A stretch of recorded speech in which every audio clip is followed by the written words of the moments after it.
जिस पुत्र का अभी उनके शरीर से, ब्रह्मा जी के शरीर से जिस पुत्र का अभी हाल ही में जन्म हुआ है और जन्म के उपरांत उनको चेतना आई और सीधे पिताजी से कह रहे हैं कि आप आज्ञा करिए, कौन सा ऐसा हम कार्य करें जिससे आप खुश हो और संतुष्टि हो। ऐसी बात को सुनकर के जो है ब्रह्मा जी बहुत प्रसन्न हुए, प्रसन्न नहीं बहुत प्रसन्न हुए। आशीर्वाद दिए, तुम दोनों का कल्याण हो, मैं तुमसे बहुत प्रसन्न हूं, क्योंकि तुमने निष्कपट भाव से मुझे आज्ञा दीजिए, यूं कह करके मुझे आत्मसमर्पण किया है और वीर पुत्रों को अपने पिता की इसी रूप में जो है पूजा करनी चाहिए। ये मैं नहीं कह रहा हूं, ये ब्रह्मा जी कह रहे हैं। किससे कह रहे हैं? तो मनु जी से कह रहे हैं।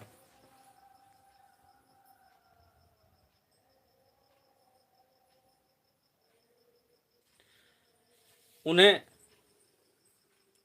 उचित है कि दूसरों के प्रति ईर्ष्या का भाव न रख करके जहां तक बन पड़े, मन में ईर्ष्या का भाव न हो और जहां तक बन पड़े वहां तक जो है सम्मान करना चाहिए, उनकी आज्ञा का जो है आदर पूर्वक सावधानी से पालन करना चाहिए। तुम अपनी इस भार्या के साथ अपने ही समान गुणवती संतति उत्पन्न करके और धर्म पूर्वक जो है पृथ्वी का पालन करो, धर्म पूर्वक पृथ्वी का पालन करो और यज्ञों द्वारा श्री हरि की आराधना करो।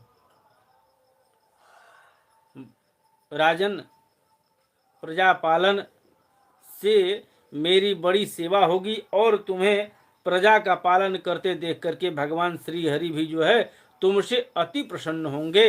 जिन पर जो है यज्ञ मूर्ति जनार्दन भगवान प्रसन्न नहीं होते उनका सारा श्रम जो है व्यर्थ होता है। नारायण भगवान जिन पर प्रसन्न नहीं होते हैं उनका सारा श्रम व्यर्थ होता है। क्यों? क्योंकि वे तो एक प्रकार के अपने आत्मा का ही जो है अनादर करते हैं। मनु जी कहते हैं क्या? आदेशे हम भगवतो वर्ते यामी वसूदन स्थानम त्विहानुजानीहि प्रजानां मम च प्रभो। बोले महाराज,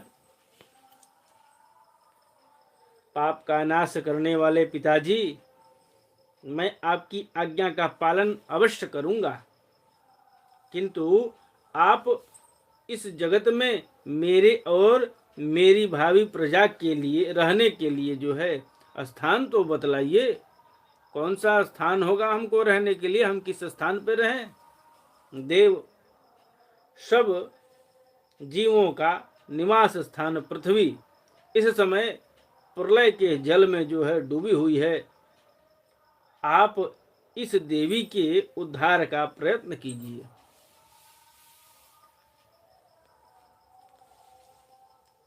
संशय आगे भी उत्पन्न होगा। ध्यान अगर नहीं रखेंगे तो आगे संशय उत्पन्न होना तय है। इसको ख्याल करिएगा। कथा मैं पूर्व में बता चुका हूं। आगे संशय होगा, उस संशय को समझने का प्रयास करिएगा।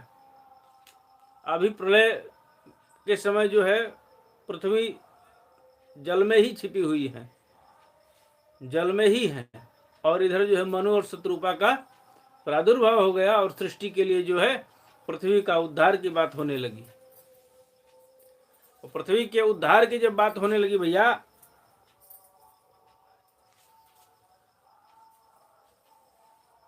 तब तो किसी न किसी को आना पड़ेगा, तभी तो उद्धार होगा।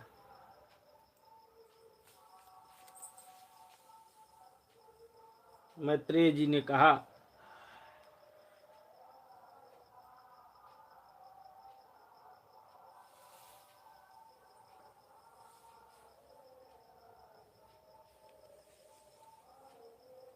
निष्पाप विदुर जी, ब्रह्मा जी जो है इनकी बातों को सुन करके और विचार कर ही रहे थे कि इस घोर घनघोर समस्या का समाधान कैसे हो। चलो, यह तो मेरे बस का है नहीं। ठाकुर जी के चरण शरणों में जो है ध्यान लगाते हैं, अब तो वही सामर्थ्य हैं और उनको ही जो करना होगा सो करेंगे। उनकी जो है तपस्या किया जाए, उनको आराधना से संतुष्ट किया जाए, तब हो सकता है इस समस्या का समाधान हो। ब्रह्मा जी इस प्रकार विचार कर ही रहे थे कि जो है उनके नासा छिद्र से अकस्मात जो है अंगूठे के बराबर आकार का एक बारह शिशु निकल गया। बोलिए बारह भगवान की जय। भगवान बारह जो है नासिका छिद्र से उत्पन्न हो गए। किसके? तो ब्रह्मा जी के। प्रेरणा किसकी? तो प्रभु की प्रेरणा रही और नासिका से जो है बारह भगवान की उत्पत्ति हो गई। भारत, बड़े आश्चर्य की बात तो यही हुई कि आकाश में खड़ा हुआ वह बारह शिशु ब्रह्मा जी के देखते ही देखते जो है बड़ा होकर के क्षण भर में जो है हाथी के बराबर हो गया।